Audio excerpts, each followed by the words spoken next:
Hi students, welcome to the channel. Our today's topic is uses of bridges in computer network. In previous video we have discussed all details related to bridges, right? So now we will discuss some uses. So हम लोगों ने जैसे discuss किया था previous video में कि bridges क्या होते हैं. These are used to connect different lands, right? So यहाँ पे इस तरह से हो सकता है जैसे हम लोग जनरली अपनी यूनिवर्सिटी में या फिर किसी ऑफिस में देखते हैं कि जो कंप्यूटर सिस्टम्स हैं वो किस तरह से कनेक्टेड होते हैं. ये जनरली जो होता है वो सेटअप होता है, ठीक है. या फिर यहाँ पे इसको हम लोग क्या बोल सकते हैं, टोपोलॉजी बोल सकते हैं, ठीक है. ये चीज़ याद रख लेना, जिसको हम लोग सेटअप कहते हैं कि किस तरह से यूनिवर्सिटीज़ में एंड ऑफिसेज में हमारे कंप्यूटर्स सेटअप करते हैं, उसको यहाँ पे टोपोलॉजीज बोलते हैं. Topology means arrangement of things. Okay, so इस तरह से कंप्यूटर्स कनेक्टेड होते हैं, राइट. ये हो गया हमारा लैन 1. ओके, इसी तरह से क्या होगा, दूसरा सेटअप भी हो सकता है. ये हो गया हमारा लैन 2, ठीक है. इसी तरह की लैन्स को अगर हम लोगों ने कनेक्ट करना होगा तो वी यूज़ ब्रिज. और ये पूरे लैन्स को इस तरह से हम लोग कनेक्ट कर सकते हैं. ओके, सो यहाँ पे जो फर्स्ट बेसिक यूज़ है ब्रिजेस का वो यही है कि ब्रिजेस कनेक्ट 2 और मोर लैन्स दैट आर और that use similar protocols. Protocols means rules. Okay, bridges क्या होते हैं, अगर ये दोनों लैन्स जो हैं वो सेम प्रोटोकॉल्स को फॉलो करती हैं, सेम रूल्स को फॉलो करते हैं, तभी हम लोग ब्रिज यूज़ कर सकते हैं. सो यहाँ पे रूल्स का क्या मतलब है, प्रोटोकॉल्स या रूल्स का मतलब है कि ये वाली लैन कौन सी टोपोलॉजी फॉलो कर रही है, बस topology. Okay, we will discuss all these topologies in next videos. And ये वाली भी क्या यूज़ कर रही है, बस टोपोलॉजी. अगर कोई भी एक लैन कोई डिफरेंट टोपोलॉजी को यूज़ करता तो हम लोग यहाँ पे ब्रिज यूज़ नहीं कर पाते. ओके, सो फर्स्ट यूज़ यही है कि ब्रिजेस कनेक्ट 2 और more different LANs that has similar protocols and they provide communication between devices in them. Okay, devices को, ये वाली जो भी डिवाइसेस होती हैं इनको we can also say as nodes. Okay, and the second use of bridge is by joining multiple LANs with the help of bridges. Bridging help in multiplying the network capacity.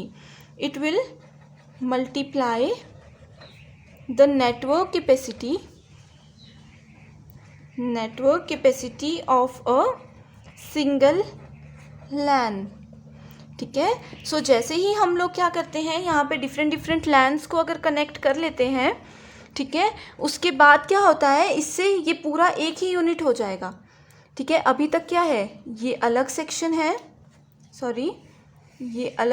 है, and ये वाला जो लैन का section है ये अलग है.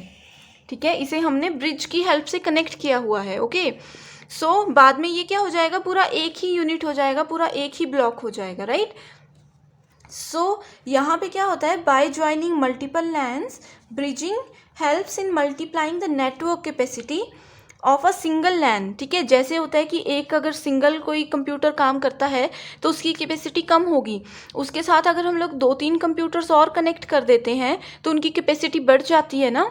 तो वही चीज़ यहाँ पे भी है. Okay, next point is since they operate at data link layer, bridges always operate at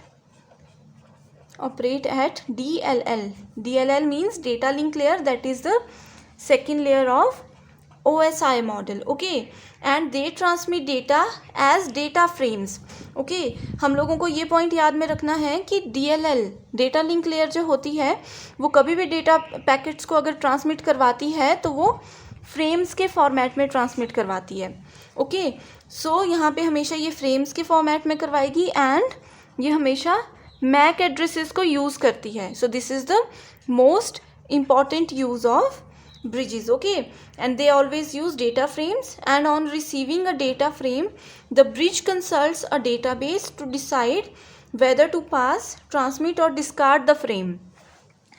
ठीक है, तो इसका ये मतलब है कि मान लीजिए यहाँ से इस लैन में हम लोगों ने डेटा ट्रांसमिट करवाना है, ओके, सो यहाँ पे बीच में ब्रिज यूज़ कर रहे हैं, एंड ब्रिज जो है वो फ्रेम्स यूज़ करता है, इट ऑलवेज यूजेस फ्रेम्स, ठीक है। तो फ्रेम्स क्या करते हैं, ये हमेशा डेटाबेस को पूछेगा कि क्या मैं डेटा जो ये भेज रहा है उसको पास करवा दूँ, इसको ट्रांसमिट करवा दूँ, या फिर डिस्कार्ड कर दूँ, मना कर दूँ कि नहीं ये डेटा ट्रांसमिट यहाँ पे नहीं हो सकता है। ये सब काम करता है फ्रेम्स, ओके।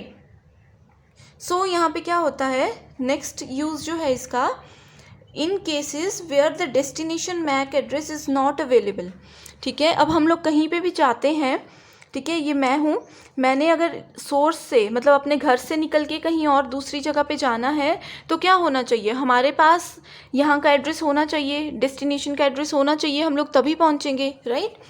सो इधर क्या होता है कि इन केस अगर destination address is not available, so bridges can broadcast data frames to each node. अगर इसका एड्रेस नहीं है तो यहाँ पे जितने भी कंप्यूटर्स कनेक्टेड होंगे ये सबके पास मैसेज को भेज देगा एंड पूछेगा कि हाँ भाई ये आपका है, ये आपका है या आपका है। तो जो भी सिस्टम बोलेगा कि येस दिस डेटा और this particular file is just for me, तो ये क्या करेगा, सोर्स उसको यहाँ पे दे देगा। ये सब काम करता है bridges, okay. And to discover new segments they maintain the MAC address table. जैसे कि राउटर्स में हमने पढ़ा था कि एक क्या होता है, राउटिंग टेबल होता है, ठीक है, उसमें क्या होता है, सारे एड्रेसेस होते हैं। वैसे ही ब्रिजेस में मैक एड्रेस टेबल होता है। मैक एड्रेस टेबल में क्या होता है, डेस्टिनेशन के सभी एड्रेसेस होते हैं, जिससे सोर्स से डेस्टिनेशन एक लैन से दूसरे लैन में डेटा ट्रांसमिट करवाना बहुत ही ज़्यादा ईजी हो जाता है, ओके। एंड ये ब्रिजेस जो होते हैं ये जनरली दो टाइप्स के होते हैं, वायर्ड एंड वायरलेस, ओके।